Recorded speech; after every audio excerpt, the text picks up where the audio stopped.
झारखंड में 4 सीटों पर कांग्रेस के प्रत्याशियों को अपनों से ही खतरा है। उन्हें चुनाव मैदान में प्रतिद्वंदियों से मुकाबले से पहले बगावत और भीतरघात की चुनौती से जूझना होगा। झारखंड में इंडिया गठबंधन में सीट शेयरिंग के तहत कांग्रेस के हिस्से 14 में से 7 सीटें आई हैं। इनमें 4 सीटों चतरा, गोड्डा, धनबाद और लोहरदगा में उम्मीदवारी घोषित किए जाने के बाद सामने आ रही प्रतिकूल रिपोर्टों की वजह से कांग्रेस नेतृत्व चिंतित है। गोड्डा सीट पर तो पार्टी को उम्मीदवार बदलना पड़ा है।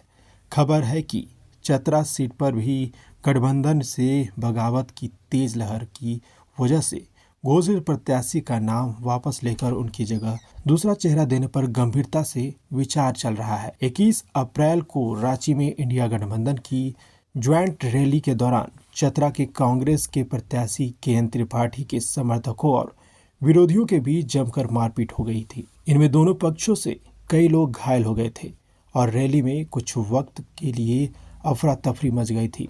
दरअसल के त्रिपाठी डाल्टनगंज के रहने वाले हैं।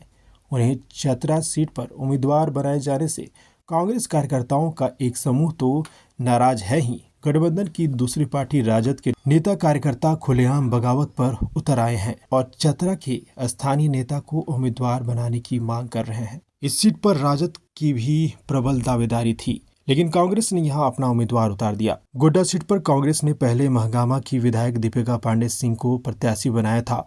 उनके उम्मीदवारी घोषित होते ही देवघर और गोड्डा में पार्टी के नेताओं कार्यकर्ताओं ने जोरदार विरोध दर्ज कराया। पार्टी के जिला कार्यालयों के समक्ष प्रदर्शन करते हुए नेताओं कार्यकर्ताओं ने सामूहिक इस्तीफे तक की भी धमकी दे दी। आखिरकार 5 दिन बाद पार्टी ने यहां दीपिका की जगह पुड़ैयाहाट के विधायक प्रदीप यादव को प्रत्याशी घोषित कर दिया। कांग्रेस के जामताड़ा क्षेत्र के विधायक डॉक्टर इरफान अंसारी इस सीट पर अपने पिता फुरकान अंसारी को टिकट देने की मांग कर रहे थे। फुरकान अंसारी और इरफान अंसारी का कहना है कि पार्टी ने पूरे राज्य में एक भी मुसलमान को उम्मीदवार नहीं बनाया, जबकि उनकी आबादी 18% है। ऐसे में प्रदीप यादव के सामने 2 विधायकों दीपिका पांडे सिंह एवं इरफान अंसारी और उनके समर्थकों के साथ लेकर चलने में बड़ी चुनौती है।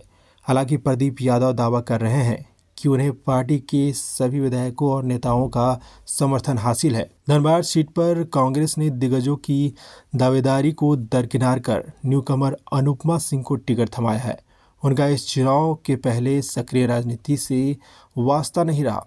उनकी सबसे बड़ी पहचान यह है कि वह बोकारो जिले के बेरमो से कांग्रेस की विधायक जयमंगल सिंह की पत्नी है।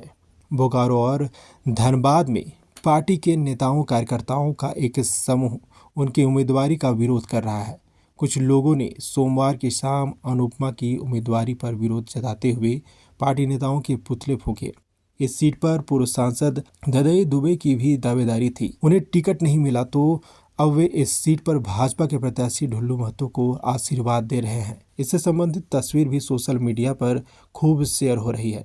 लोहरदगा सीट पर कांग्रेस ने पूर्व विधायक सुखदेव भगत को प्रत्याशी बनाया है। इस सीट पर झामू भी दावेदारी कर रहा था। अब खबर है कि विशुनपुर के झामू विधायक चमरालिंडा यहां बागी प्रत्याशी के तौर पर मैदान में उतर रहे हैं। पिछले चुनाव में भी सुखदेव भगत और चमरालिंडा दोनों मैदान में थे और दोनों के बीच वोट के बंटवारे से भाजपा के प्रत्याशी की जीत की राह प्रशस्त हो गई थी। झामू विधायक चमरालिंडा के फिर से मैदान में आने पर कांग्रेस प्रत्याशी सुखदेव भगत की मुश्किलें बढ़ेगी तय है।